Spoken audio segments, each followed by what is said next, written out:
दिल्ली का क्या हाल है ये हमने आपको अभी अभी बताया, लेकिन इसके समाधान क्या है इस पर बात करने के लिए हमारे साथ हैं एनवायरमेंटलिस्ट निरंजन देव भारद्वाज।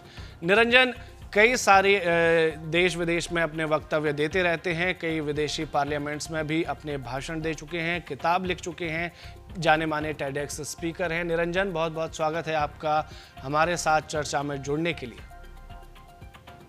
बहुत बहुत धन्यवाद। सरकारों के पास अभी समाधान भले ही हो, लेकिन जब वो जानते हैं कि हर साल हमें इस समस्या से दो चार होना पड़ता है, तो वो कोई कॉन्क्रीट प्लान क्यों नहीं बनाते या बना नहीं सकते?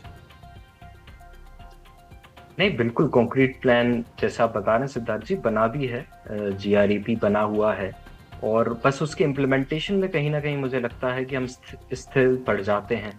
हम लोग उस तरह से इम्प्लीमेंट नहीं कर पाते, और जो कॉन्क्रीट प्लान है वो धरातल में तभी उतरेगा जब पब्लिक का पार्टिसिपेशन हो पाएगा। सिर्फ गवर्नमेंट अकेले इस समस्या का निराकरण नहीं कर सकती।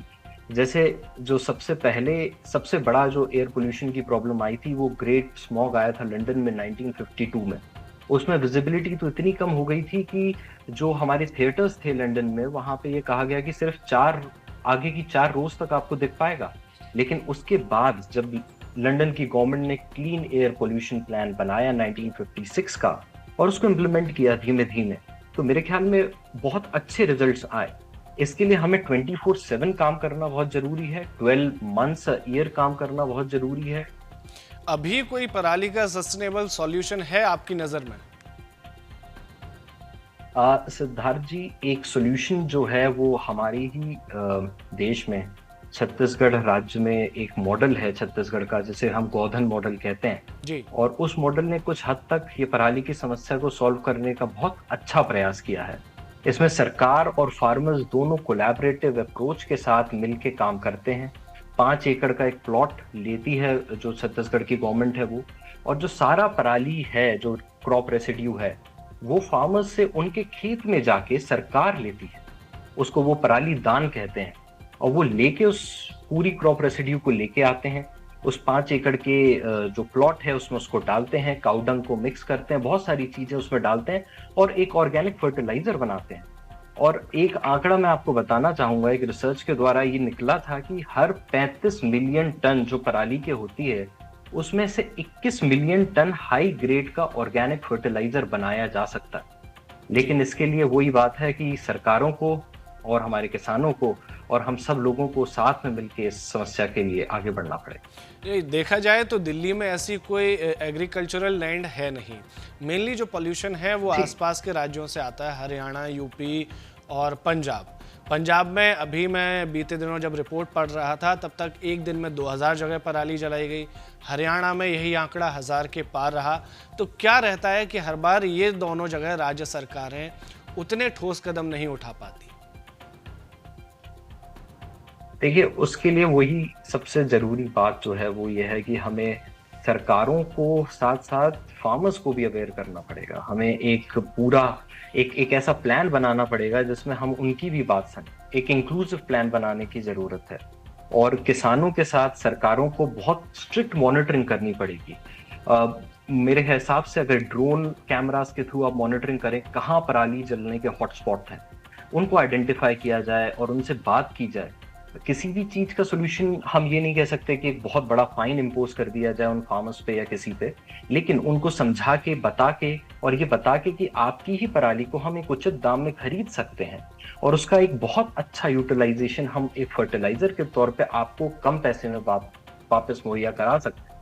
तो मेरे ख्याल से ये सॉल्यूशन एक बहुत फीजिबल सॉल्यूशन है, बहुत एक इजी सॉल्यूशन है, और पंजाब हरियाणा के किसान भाई डेफिनेटली सहयोग करेंगे, और सरकारों की मॉनिटरिंग इसमें बहुत ज्यादा जरूरी है कि ये जो समस्या है उसका निराकरण हो सके। जी, एक और सवाल है मेरा कि जब चीन में, बीजिंग में पॉल्यूशन बढ़ गया था, तो उन्होंने क्या कदम उठाए थे, और अभी मौजूदा वक्त में किन किन देशों में पॉल्यूशन से ऐसी ही स्थिति बनी हुई है जो कि अभी दिल्ली में है, और वो लोग क्या कर रहे हैं? देखिए सिद्धार्थ जी, जब बीजिंग में बहुत बड़ी समस्या आई थी एयर पोल्यूशन की, तो बीजिंग एक्शन प्लान चाइना की गवर्नमेंट लेके आई थी 2013 में, सितंबर 2013 में। और उसमें उन्होंने बहुत क्लियर कर दिया था कि हम जो है फॉसिल फ्यूल्स पे चलने वाली व्हीकल्स जैसे पेट्रोल डीजल की जो कार्स हैं, जो हमारे ऑटोमोबाइल्स हैं, उनको हम अब नहीं सिटीजन्स को मुहैया कराएंगे। अगर जैसे मुहैया कराना है तो there was a lottery system, सिर्फ एक लॉटरी सिस्टम के तहत ही फॉसिल फ्यूल्स वाली कार और व्हीकल्स को मुहैया कराया जाएगा। और ई व्हीकल्स को उन्होंने जबरदस्त तरीके से प्रमोट किया, बहुत अच्छे तरीके से उसका यूटिलाइजेशन किया। ई बाइक यूज की, बाइक शेयरिंग लेके आए, कारपूलिंग लेके आए, और तो पूरी तरह से कोल का जो यूटिलाइजेशन है उसको लिमिट करने का काम बीजिंग में किया गया वर्ष 2013 से अभी तक लगातार।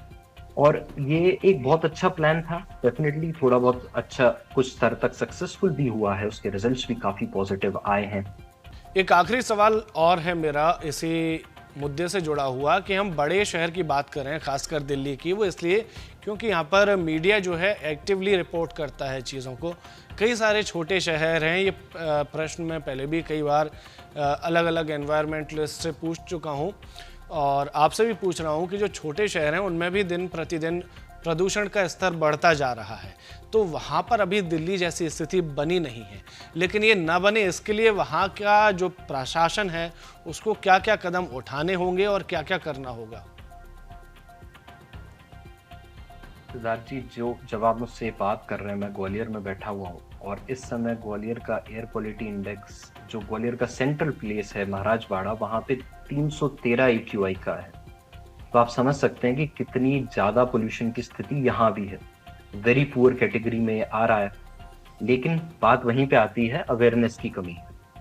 दिल्ली राजधानी है, दिल्ली में बहुत सारी एनजीओज हैं, सारी चीजें हैं, गवर्नमेंट बहुत ज्यादा ध्यान दे रही है, इसलिए चीजें हम सबके समक्ष आ रही हैं।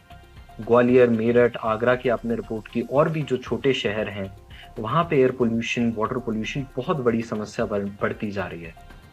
इसका निराकरण जो लोकल गवर्नमेंट है उनको मुस्तैदी से मॉनिटरिंग करनी पड़ेगी। खासकर जब आप मॉनिटरिंग करते हैं तो सेंट्रल प्लेस में जाके आप रोड के सेंट्रल एरिया से आप वो एयर पोल्यूशन के जो इमिशंस हैं उसको कलेक्ट करें, रादर देन आप अगर किसी साइड में अगर आप एयर पोल्यूशन मॉनिटरिंग मशीन्स को लगा के करना चाहेंगे तो उसके रिजल्ट्स डेफिनेटली कम आएंगे।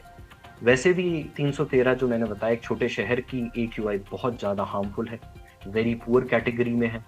गवर्नमेंट को मॉनिटरिंग डेफिनेटली 24/7 बढ़ानी पड़ेगी, लोगों को अवेयर करना पड़ेगा। एक बड़ी समस्या ये भी है कि दिल्ली में खबरें आप बता रहे हैं, कैपिटल है, डेफिनेटली है, लेकिन जो छोटे शहर हैं वहाँ की पब्लिक भी उतनी अवेयर नहीं है कि इससे हम लोगों को कितनी समस्याएं हो सकती हैं।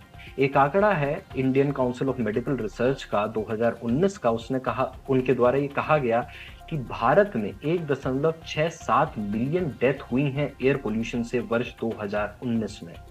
और UNEP, united nation environmental programme, ये कहता है कि हर साल 7 मिलियन डेथ होती हैं एयर पोल्यूशन के द्वारा पूरे वर्ल्ड में। तो सिर्फ भारत में लगभग 1.7 मिलियन और पूरे विश्व में 7 मिलियन, ये लगभग 24 से 25% एयर पोल्यूशन इंड्यूस्ड डेथ्स हैं। तो इसके लिए तो डेफिनेटली गवर्नमेंट को, हम सबको आगे मिलके काम करना पड़ेगा, मॉनिटरिंग तेज करनी पड़ेगी, पब्लिक प्राइवेट पार्टनरशिप में काम होना पड़ेगा। और क्योंकि ये राइट टू लाइफ के अंतर्गत आता है, ये हमारा फंडामेंटल राइट, और ये एक हमारा ह्यूमन राइट भी है कि हमें एक साफ हवा और साफ पानी मिल सके। तो इस सब के लिए हम सबको साथ में आगे आना पड़ेगा और इस समस्या का निराकरण करना। बिल्कुल, बहुत बहुत शुक्रिया निरंजन, हमारे साथ चर्चा में जुड़ने के लिए और हमारे सवालों के जवाब देने के लिए, हमारी शंकाओं को दूर करने के लिए। तो दिल्ली की जो मौजूदा स्थिति है फिलहाल उसमें बदलाव होता नहीं दिख रहा, लेकिन इस वक्त एक ब्रेकिंग ये भी है कि 13 नवंबर से दिल्ली की सरकार ऑड इवन प्लान लेकर आ रही है। क्या है ये प्लान, आपको डिटेल में बताएंगे जागरण.com की अलग अलग खबरों के जरिए। आप बने रहिए हमारे साथ और देखते रहिए जागरण.com। नमस्कार।